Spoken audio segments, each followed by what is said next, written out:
Purtroppo è saltato il video, stavamo parlando della mamma dicendo che è ovviamente una figura importante perché insomma poi no?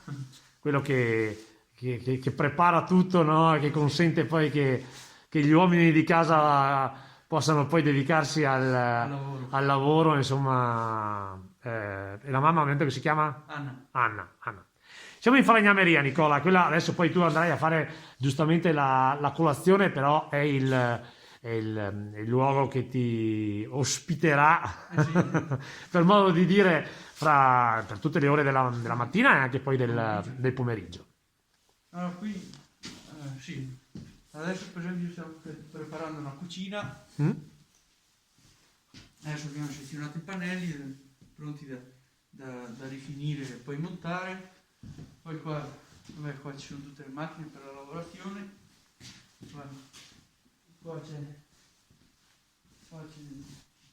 un po' ci sono finestre, porte da andare a montare, il lavoro non ne manca, ecco.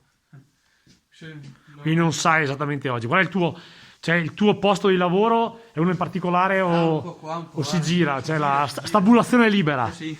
Anche qui. Sì, per esempio qua adesso mio fratello ha appena finito di fare misure per la cucina. Sì. Oggi per esempio dobbiamo finire di tagliare i pannelli, che abbiamo iniziato ieri, poi è arrivata sera allora. Si è abbandonato. Sì, poi se no il papà è sempre quello che passa maggior tempo sulle macchine. Sì. Prepara il lavoro lui. Lui quello che ha passa maggior tempo sui macchinari. Macchinari. Poi se no... Quello è il nonno. Sì, quello non. È lo stesso? È sempre lo stesso. Sono in un altro ambiente. Sempre di controllo lui. Sempre di controllo. Beh, dà l'idea del... E lì c'è Checco Beppe. Ah sì, sì. Ecco, il foto che aveva messo là il nonno per rimarcare le sue origini. Sì, origini. Beh, insomma, che una volta anche qui c'era Checco Beppe, sì. fino al 1866. Sì. No? Sempre detto lui che si stava meglio. Si stava meglio con Checco Beppe. Si dicevano dopo, lui era del 29. Quindi non l'ha sperimentato lui, però ovviamente insomma... Però è rimasto... c'è questa idea di dire quando c'era Checco Beppe le cose andavano meglio. Ogni tanto abbiamo ovviamente la sensazione che non tutto vada bene in Italia. C'è qualcuno che dice rimpiange effettivamente quando c'era l'Austria, c'era qualcosa di più ordinato, poi per altri aspetti magari no. A livello della libertà forse no, ma insomma vabbè, ma oggi non parliamo di storia. Sì, dopo sì, grazie a lui alla fine che abbiamo tutto, grazie al nonno. Ricordami il nome del nonno. Massimo. Prima era partito con... In che anno ha messo su la falegnameria? Nel 64. Nel 64. Perché prima era stato... aveva tenuto a Malga a Ilac per 5 anni. E poi è nato il papà, ora non poteva più essere presente con la Malga, aveva iniziato... prima aveva iniziato con... Qui c'era un muro, lavorava solo qui. Poi ha iniziato a fare l'aggiunta di questo pezzo, metà, e dopo ha aggiunto un'altra metà dietro, e poi tutto il magazzino. Che idea. un po' alla volta. Oltre 50 anni di storia, quindi questa falegnameria. Sì, ufficialmente è 64.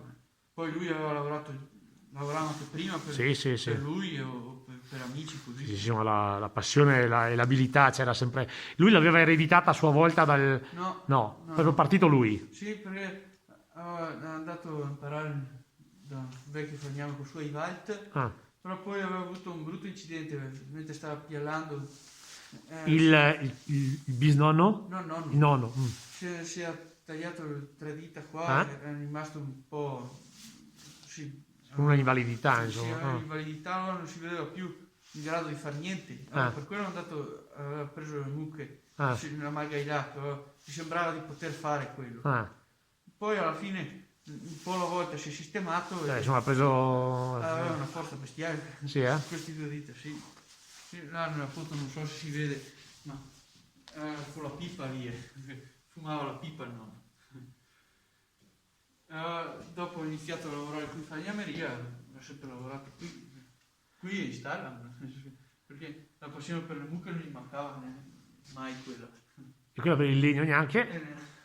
Oh, Beh, insomma, oggi abbiamo scoperto che nonno Massimo ha chi porta avanti sì, la sua attività, le sue passioni, insomma, sì, sia in stalla, Nicola, che in falegnameria. falegnameria, appunto, poi con papà Enrico e il fratello. Quindi, insomma, sia la falegnameria che la stalla, insomma, speriamo che abbiano, no, che la passione Sì, duri, però da quello che abbiamo visto oggi pare proprio di sì. ma speriamo, sì. Speriamo. Nicola, grazie per questa mattinata. Sono le... vediamo... 7-10. Sono le 7:10 e ti lasciamo andare a fare colazione perché poi la giornata è lunga. Grazie, sì. Grazie. Grazie a voi.